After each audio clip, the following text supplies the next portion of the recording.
시청자 여러분 안녕하십니까. 지금 그 노동당 대남당당 비서를 했던 김영철 천안함 폭침의 주범이죠. 그리고 이제 그 밑에 부하였던 통전부장 리성건. 자, 이 두 사람이 지금 그 숙청된 그 이유가 지금 저희 취재 결과 새롭게 밝혀졌습니다. 지금 김영철, 리성건 외에도 지금 노동당 19구로 지금 바뀌었지요. 하는 역할이 완전히 이제 찌그러졌습니다. 해외동포 원어위원회가 이제 가장 큰 조직이고, 해외동포 원어 조직은 이제 노동당 19 산하에 배치가 돼서 중국을 중심으로 이제 활동을 해왔습니다. 해외 동포들을 이제 관리하고 또 간첩으로 만들고 뭐 여러 가지 이제 그런 해외 커넥션을 가지고 있으면서 여기에서 이제 뇌물을 받아먹고 생존을 하는 거죠. 통전부가 가장 잘 나갈 때가 언제냐? 바로 김대중 노무현 이때입니다. 뭐 대남 접촉을 하면서 막대한 외화를 이제 뒷돈 챙기듯이 챙깁니다. 그리고 이런 과정을 통해서 통전부 간부들은 거의 뭐 북한에서는 이제 재벌급으로 살아가고 있었습니다.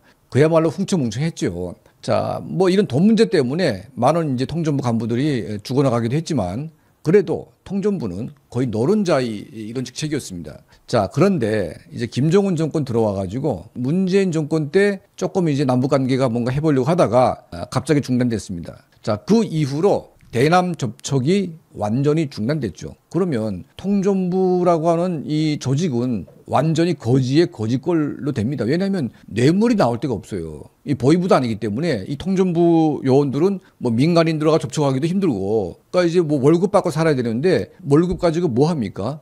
또 뇌물도 못 받을 수가 없습니다. 그러다 보니까 코로나 때 뭐 중국인들이 이제 평양을 방문해 가지고 쭉 보다 보게 되면 완전히 거지꼴로 있습니다. 그러니까 통전부 안내원들이 그 지금 영양실조 와가지고 중국인들이 가져갔던 이제 그 분유를 이제 막 타가지고 우유를 이제 좀 달라 해가지고 막 마시기도 하고, 자, 이런 이제 비참한 모습으로 있었다 이거죠. 그게 바로 이제 2023년도 코로나 때입니다. 자, 이들이 남은 게 뭐냐?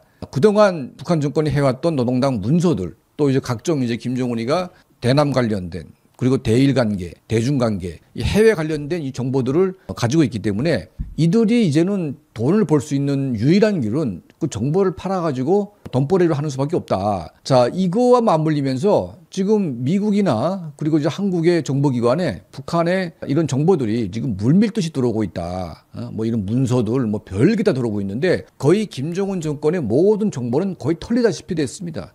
뭐 남는 게 없어요. 다 털어가지고 오니까. 자, 이제 김정은이가 두 개 국가론 하면서 지금 이제 두 개 국가론을 가장 반대하는 사람들이 누구냐? 북한에서는 바로 통전부입니다. 노동당 19. 왜냐면 얘들이 두 개 국가 하게 되면 북한하고 대한민국하고 할 게 없지 않습니까? 그냥 외무성이 하면 됩니다. 그러면 두 개 국가론 중에서 이 노동당 19군 할 게 아무것도 없으니까 이제 남은 게 뭐냐?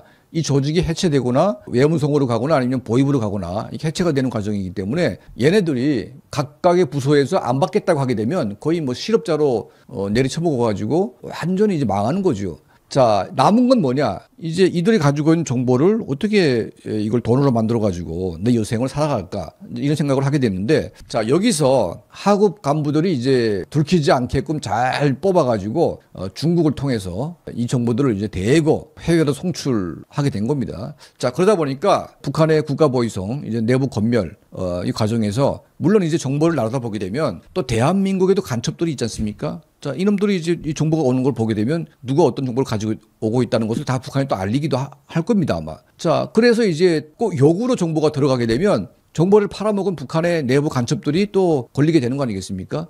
그 중심에 구 통전부, 지금은 이제 노동당 19기라고 하는 이 대남 부서에서 김영철과 이제 리성건 또 그 밑에 있는 이제 국장, 과장급 이런 간부들이 어떻게 하겠습니까? 살 길이 없어요. 완전히 거지가 돼가지고 더 이상 길이 없습니다. 굶어 죽는 것보다 차라리 좀 정보 팔아가지고 정보를 팔게 되면 꽤 짭짤합니다, 이게. 웬만한 김정은이가 친필 뭐 이런 서한 같은 것들 내부 문건들은요, 이거 팔아먹으면 짭짤합니다, 이게. 자, 이런 것들을 가지고서 뭐 하겠습니까? 그거 팔아가지고 돈을 벌어야 되겠죠. 결국은 그게 이제 뭐 드러나게 돼 있습니다. 대한민국의 진보, 뭐 좌파, 뭐 이런 사람들 가운데 북한의 간첩이 누군지 뭐 이런 구분하기도 힘들고 어떤 놈이 어떤 짓을 할지 모르기 때문에 북한의 딱한 사정은 알겠지만 이런 정보를 보내려면 목숨을 걸고 보내야 된다. 자, 이런 말씀을 드릴 수밖에 없습니다. 자, 결국은 이 니선곤과 김영철이가 돈 때문에 폭망의 길로 갔다. 왜냐하면 김영철이가 이제 제대를 하는데 김영철이가 또 뭐 자기 혼자 삽니까? 그 밑에 간부들 또 자기 자녀들 가족도 있고 이걸 또 유지하려면 돈이 필요합니다. 뭐 니선곤이도 비슷합니다. 지금 제일 한때는 가장 부자였던 이 부서가 이제는 가장 가난한 정말 찌질이게 가난한 부서가 됐으니까